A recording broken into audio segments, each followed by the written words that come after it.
But today, when we explore ancestral trauma, we can, of course, understand, and I think many of us dealt with our ancestry and dealt with understanding the historical facts and our ancestors' biography. And today we will focus more on using our, what I would call our ancestral nervous system. Because I believe that the complexity of the human nervous system is not only the part of my nervous system that encodes Thomas, the person, is one part of my nervous system. But I think,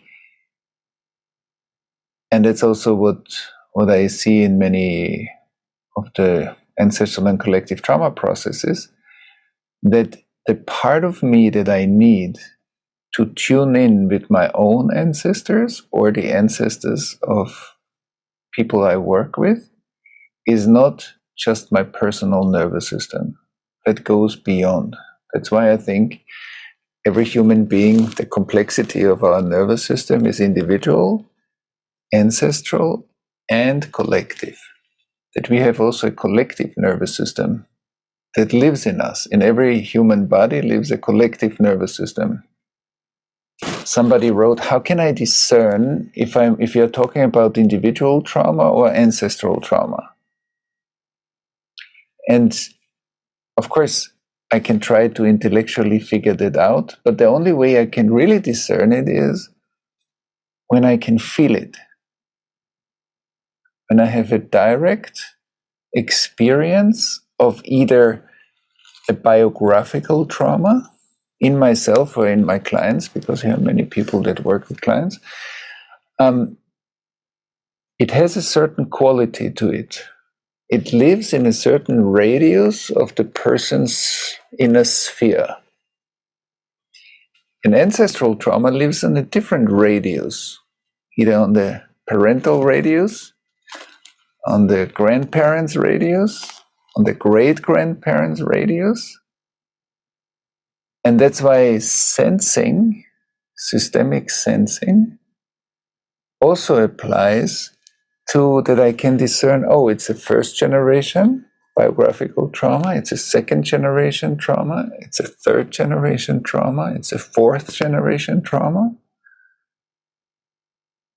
And so for that, we need that inner fluidity. Because if I can't access those parts of my own nervous system, no way that I can tune in with somebody else's ancestral trauma. If my nervous system is shut down on that level, it's hard for me to access it even in myself. So I can't use that part to feel into somebody else. But if I open, and I see this as pipes in our body that channel information, or channel energy. So there are personal pipes, there are ancestral pipes, and there are collective pipes, and they all live in our body. And that's why I love to speak about, also in medicine, about interdependent medicine. Why? Because an individual cannot be separated from its collective nature. It's individual, we said this last time, individual, infinity, collective. So it's one unit. We are all individuals, individual expressions of the whole.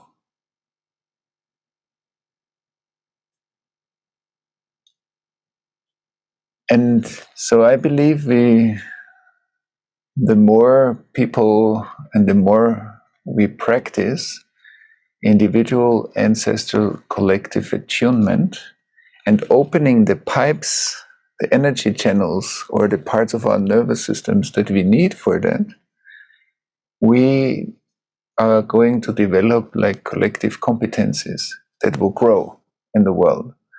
But for this, we need to activate it. And some people or some ancient wisdom or wisdom traditions like are aware, of course, of that.